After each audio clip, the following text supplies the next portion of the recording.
네, 오늘 하나님께서 우리에게 주시는 말씀은 요한복음 14장 15절부터 21절까지 말씀입니다. 요한복음 14장 15절부터 21절까지 말씀 제가 읽겠습니다. 너희가 나를 사랑하면 내 계명을 지킬 것이다. 내가 아버지께 구하겠다. 그리하면 아버지께서 다른 보혜사를 너희에게 보내셔서 영원히 너희와 함께 계시게 하실 것이다. 그는 진리의 영이시다. 세상은 그를 보지도 못하고 알지도 못하므로 그를 맞아들일 수가 없다.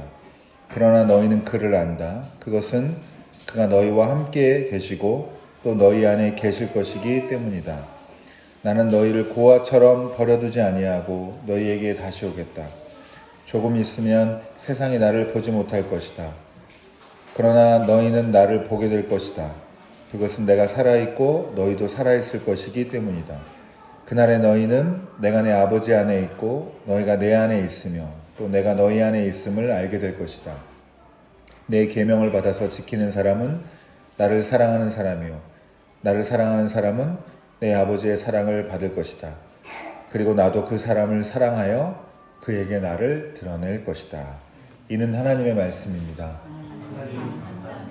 네, 함께 인사 나누고 시작하겠습니다. 우리에게는 위로가 있습니다. 인사하겠습니다. 맞습니다. 네, 오늘 부활절 6째 주일 그리고 예배 후에는 또 함께 교제하는 시간이 있어서 간단히 말씀을 좀 나누도록 하겠습니다.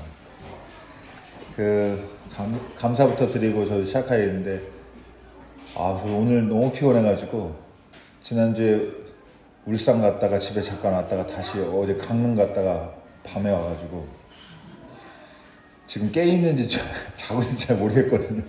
근데 조영도 집사님이 기도해 주시니까 그런 게 기도의 힘인 것 같아요.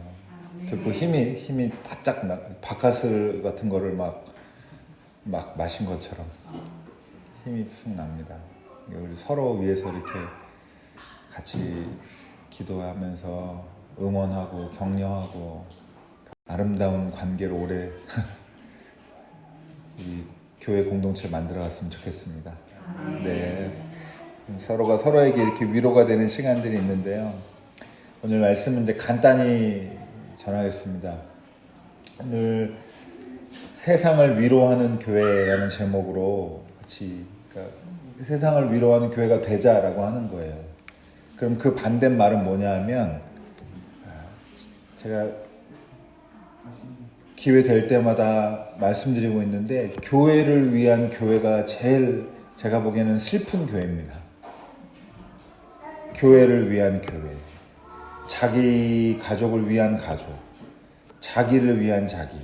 물론 자기가 자기를 위해서 노력하거나 자기를 위하지 않으면 누가 위하겠어요. 그러나 그 어느 단계 이상으로 넘어가면 결국에는 자기보다 더 큰 것을 위해서 헌신하는 것이 그리고 그것을 위해서 희생하는 것이 오히려 사는 길이고 복된 길이라고 예수님께서 우리에게 가르쳐 주셨다고 저는 믿고 있습니다. 그래서 우리 교회도 우리가 우리 스스로를 위로하고 격려하고 응원해야 하지만 나중에 이 힘이 쌓여서 다들 더 능력이 생기고 은혜 받고 하면 다른 사람을 위로하고 더 나아가서 세상을 위로하는 교회가 되어야 할 줄로 믿습니다. 오늘 이 말씀을 전하려고 하는 거예요. 그래서 예수님이 이제 떠나시게 되면서 앞으로 이제 떠날 거다라고 하면서 몇 가지 말씀을 전해주는 내용들을 요한복음에서 요한복음 13장부터 17절까지 부분에 나와 있는데 제자들과 대화하는 내용이어서 보통 고별담화라고 불러요. 가시기 전에 헤어짐을 앞두고 제자들과 대화한 내용. 근데 대부분 내용이 위로하고 격려하고 힘주시는 내용입니다. 왜냐하면 여러분 이제 간단히 이렇게 이해하시면 되는데 이 요한복음이 쓰여지고 그리고 그 요한복음이 예배 때 읽히던 때의 요한 공동체 그때 초대교회가 어떤 때냐면 되게 어려울 때란 말이죠.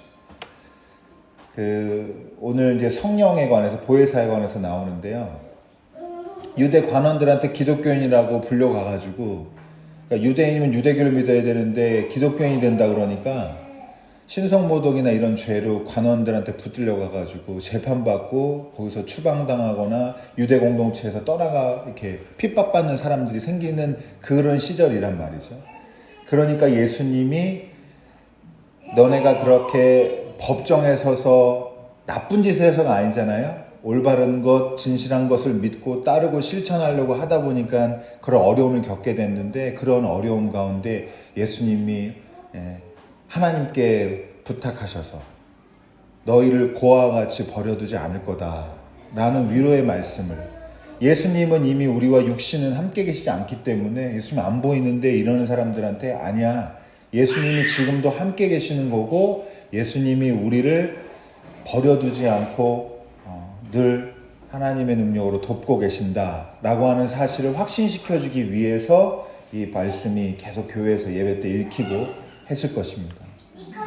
이 메시지가 우리에게도 그대로 이제 전달을 하는 거고요. 전달받는 거고, 저희도 전달받아야 하는 거고, 여러분, 그래서 주님께서 성령을 보내신다는 게 어떤 의미인지, 이게 우리에게 힘이 되고 위로가 됐으면 좋겠고, 그 힘과 위로로 우리도 누군가의 위로가 되고 힘이 되는 그런 교회가 됐으면 좋겠습니다. 여러분의 삶이 되고. 그래서 제가 여기 이제 오늘은 이렇게 구절구절 보기는 어렵고 중요한 부분 크게 두 가지만 말씀드리려고 하는데, 너희가 나를 사랑하면 내 계명을 지킬 것이다 라고 하는데요. 뒤에 한 번 더 말씀드리겠지만 예수님을 사랑하는 방법은 예수님 사랑해요 라고 말하는 게 아니에요. 그럼 어떻게 해야 되는 거예요? 예수님이 가르친 대로 사는 게 예수님 사랑하는 겁니다. 제가 조금 과격하게 말하면 예수님 사랑 고백에 지쳤어요, 이제. 너무 많이 해가지고. 그리고 사랑 고백만 하고 돌아서서 예수님 가르치면 관심 없거나 예수님의 뜻대로 살지 않는 사람들 2000년 동안 너무 많이 보셔가지고 어제 연락이 왔더라고요. 좀 얘기 좀 해달라고. 너무 힘들다고. 사랑한다면 이제 그만하라고. 부부도, 가족도 부부도 마찬가지잖아요. 말만 하고 행동은 안 그렇게 할 수 있어요. 저희도 귀찮을 때 애들, 너네 엄마 아빠가 너네 사랑해 하고 애들한테 하는데 애들이 우리한테 가까이 오면 이렇게 돌아설 때 있어요. 다 그렇단 말이죠. 그런 메시지가 뭐가 더 진실한 거예요? 사랑한다예요? 사랑하지 않는다예요? 사랑하지 않는다가 남는 거예요. 서로한테. 거기에 정직해야 되는데, 여러분 분명히 우리가 기억해야 될 것은 하나님을 사랑하고 예수님을 사랑한다는 건 예수님이 사신 대로 우리도 닮아가고 따라가고 예수님 가르침대로 따라가는 삶이 중요하다는 걸 여러분 기억하시면 좋을 것 같습니다. 그래서 예수님이 하나님께 구해가지고 하나님께 지금 가시기로, 아버지께 가시는 길이잖아요. 지난주 본문이랑 연결이 되는데, 그래야면 아버지께서 다른 보혜사를 너에게 보내셔서 영원히 너희와 함께하게 하실 것이다 라고 얘기하는데, 이제 오늘 핵심 중에 하나인 게 보혜사입니다. 보혜사는 이사야가 주신 구약 성경에 성령이라는 것을 칭하는 말로 많이 쓰였고요.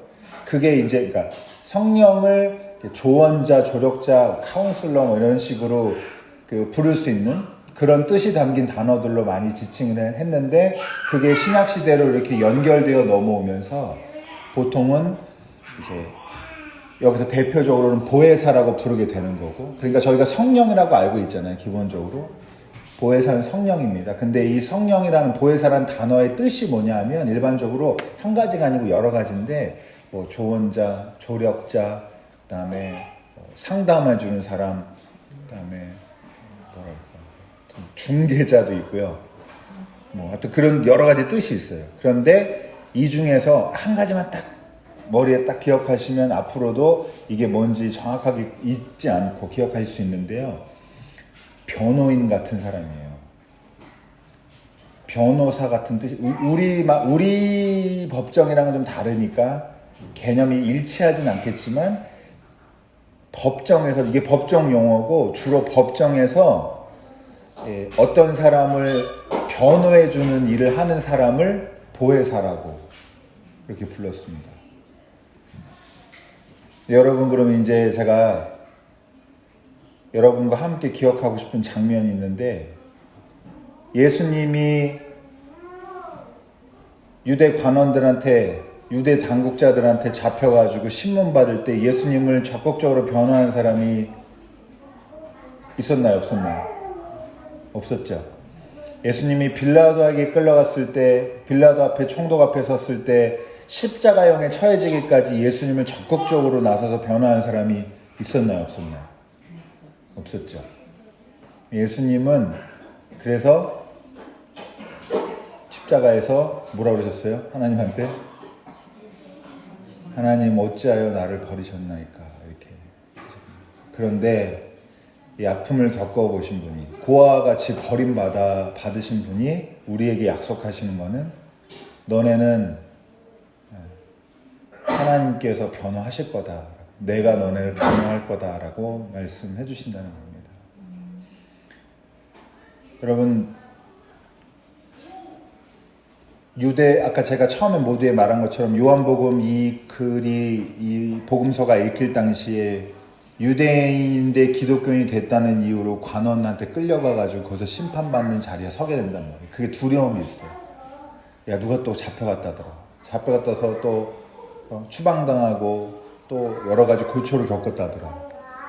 두려움이 그렇게 많이 있고 보편화되고 있을 때 하나님께서 우리를 버리지 않으시고 붙잡아 주시고 변호해 주신다라고 하는 걸, 그거를 예수님께서 약속하고 계시고, 그게 초대교회 요한 공동체가 신앙으로 가장 중심으로, 부활의 신앙으로 붙들었던 것이 바로 이것이다 라고 여러분 기억하시면 되겠습니다.